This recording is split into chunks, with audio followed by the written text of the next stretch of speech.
나는 대통령을 뽑을 때 당 보고 뽑는다, 사람 보고 뽑는다. 자, 1번 당, 2번 사람. 투표 시간 이번에는요, 저희가 6분을 드리겠습니다. 지금 투표 시작합니다. 자, 패널 분들도 우리 의견 적어주시기 바라겠고요. 인물이 조금 마음에 안 들어도 정당을 믿고 투표하는 분들도 계실 테고요. 정당과 상관없이 후보의 어떤 도덕성 그리고 능력을 보시는 분들도 계실 겁니다. 예. 자, 과연 여러분들은 대통령 뽑을 때 정당을 보시는지 아니면 사람을 보시는지 여기 계신 분들 의견부터가 저희가 참 궁금해요. 예. 자, 칠판 들어볼까요? 하나, 둘, 셋! 자, 당이 두 분이고요. 사람 보고 뽑다가 예, 네 분입니다. 2대 4로 사람 쪽이 많은데요. 손정혜 변호사님부터 한번 이유를 들어볼까요? 네, 우리나라는 대통령제를 선택하다 보니까 대통령 한 명이 가지는 권한이 엄청 많습니다.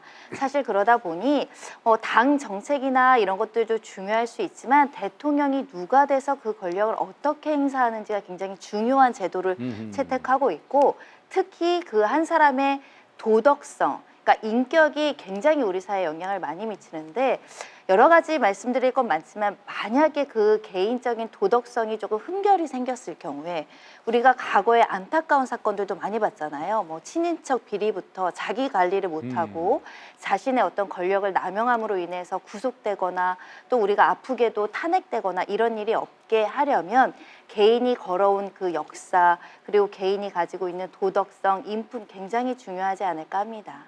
아, 그래요? 옆에 또 설주환 변호사님도 같은 의견이신데요. 네, 뭐 과거에 어떤 대통령은 사람이 먼저다 이렇게 얘기하신 적도 있었지만 네. 저는 사람이 문제다라고 생각을 하거든요. 문제다. 네, 그러니까 이번에 우리가 탄핵을 겪으면서 많은 생각을 했을 거예요. 대통령이 어땠을 때 이렇게까지 되는구나. 아니면 뭐 국회의 어떤 다수당의 대표가 어떠니까 뭐 이런 생각을 많이 했을 거거든요. 국민들께서는. 그렇기 때문에 어떤 자리가 중요한 게 아니라 어떤 권력이 중요한 게 아니라 그 사람의 그 권력에 있는 사람이 어떤 생각과 어떤 정책을 펼칠 수 있느냐가 더 중요하다고 생각을 하고요. 이제 어차피 조기 대선이 열리지 않겠습니까? 그렇죠. 그렇다고 한다면 각 당의 정말 콘크리트 지지자들은 분명히 있습니다. 그렇지만 중도층이라고 우리가 소위 얘기하는 중도층에서 계신 분들은 당보다는 어떤 사람이냐를 보고 아마 선택을 할 확률이 저는 더 높다고 생각합니다. 그렇군요. 네. 중도층이 아마 사람을 볼 것이다. 최은지 아나운서는 아니다. 1번 당이다. 네. 예. 제가 사실 지금까지를 좀 돌이켜 봤을 때 현생에 좀 치여서 공약들을 좀 세세히 살펴보지 못했음을 고백합니다. 그래서 예. 그동안 그런 후보자들의 뭐 공약이 다 뭔가 좀 비슷비슷하게 느껴지기도 했고 네네. 확 끌리는 사람이 없어서 결국에는 제가 원하는 당을 보고 뽑았던 것 같은데요.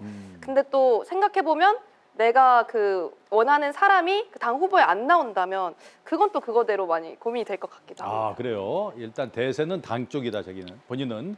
자, 대선에 실제 참여 중이신 윤희석 대변인 의견 참 궁금합니다. 저는. 예, 대선에서 그럼 뭘 보고 뽑을 거냐? 이거는 국회의원 선거랑 좀 비교해 보면 될 것 같아요. 국회의원 선거에서도 인물을 본다 하지만 각 지역구에서 우리 유권자들이 우리 동네 누가 나왔지 했을 때 보면 잘 모르는 분들이 후보로 나온 경우가 많아요. 그래서 이제 당 위주로 뽑는 경우가 많은데 대선은 일단 후보로 나온 분들이 굉장히 유명한 분들이 많겠죠. 그렇죠. 그리고 이 선거 기간이 공식 선거운동 이전부터 쭉 계속되다 보니까 노출이 많아지니까 그 각 후보들에 대해서 정보들이 많게 되고 그렇게 되니까 아무래도 인물의 여러 가지 됨됨이라든지 이런 것들을 볼 텐데 그럼 뭘 볼 거냐? 결국은 능력이라고 봅니다. 특히나 이제 이번 선거에서는 우리나라의 여러 가지 산적한 문제들 중에서 가장 중요한 경제 문제. 아까 이제 저출산 얘기도 했지만 그것부터 해서 뭐 미국과의 관세 전쟁, 뭐 경기 안 좋은 거 이걸 누가 풀어낼 거냐? 그런 능력이 있느냐가 중요할 거고 정치 문제가 많잖아요. 정치 개혁도 우리가 풀어야 하니까 그런 것들을 다 해결할 수 있을 만한 능력을 가진 사람, 이 사람을 가장 국민들께서 우선적으로 보고 평가하고 선택하지 않을까 그렇게 아. 보입니다. 그렇군요. 자, 이쯤에서 정치 외교학과 출신이죠. 우리 한경민 씨의 이거 하러 나온 거예요. 아, 예, 예, 예. 네, 이승만 때문에 나온 겁니다. 아, 제가 드디어 데뷔 28년 만에 전공을 살리네요. 그렇군요. 아, 당을 우선적으로 본다. 네. 예. 아, 물론 당연히 모든 게 뭐 대통령뿐만이 아니라 어떠한 인물을 뽑더라도 사람을 보고 뽑는 게 굉장히 중요한 부분인데 네. 사실 현실적으로는 그 특성이나 뭐 성격이나 취향이나 그 다 다른 분들이 어떤 의견이나 정책을 얘기할 때는 같은 당에 계신 분들끼리 의견을 이제 모으신단 말이에요. 그렇죠. 그만큼 당론이 중요하신 것 같은데 어허. 오히려 경선할 때는 사람을 많이 보시는 것 같아요. 네. 아하. 네. 근데 일단 후보 선정이 되고 나면 그래도 이쪽 당에서는 이런 정책을 펼칠 것이고 어허. 이쪽 당에서는 이쪽 방향으로 갈 것이다. 예. 이것 때문에 정작 이제 대선 때는 당을 많이 보시는 게 아닌가 현실적으로 아하. 다 오르신 말씀입니다만 예, 예, 예. 제가 느끼는 걸로는 생각보다 당을 보고 선택하시는 분들이 굉장히 많은 것 같아요. 아, 그렇군요. 네. 그래서 어떤 당입니까?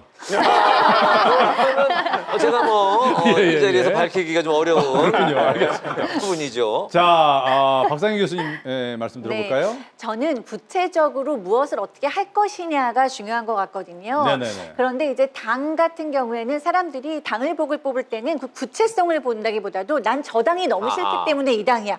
이런 경우를 전 너무 많이 봤어요. 맞아요. 근데 기본적으로 당은 플랜을 세우고 그다음에 방향을 제시한다면 그걸 구체적으로 정책을 세우고 위기 관리를 하고 실행을 하는 건 사람이라고 생각합니다. 아, 사람. 그렇기 때문에 저는 리더의 능력, 예. 리더십 그리고 도덕성 가장 중요하다고 봅니다. 알겠습니다. 예. 자, 민심 투표 마감을 하고요. 자, 이게 보니까 아주 진짜 오늘 이 주제 자체가 다들 관심이 있고 요즘 이제 불과 얼마 안 남았어요. 그렇죠? 맞아요. 예, 하기 때문에 이제는 관심을 갖고 우리가 좀 스스로 공부도 하고 좀 알아야겠다. 이런 의미에서 참 좋은 주제인 것 같아요. 자, 투표 결과가 나왔습니다. 지금 현재 여기에는 사람이 많은데요. 과연 여러분들의 민심은 어떨지요? 투표 결과 보여주세요. 사람이 많네요. 거의 80% 가까워요. 79.5%에 육박합니다. 사람을 보고 뽑겠다. 제가 민심을 잘 지금 못 현재 읽네요. 민심입니다. 미치겠습니다. 민심 많이 틀리네. 우리 민심을 잘 모르네요, 우리가. 그러네요. 예.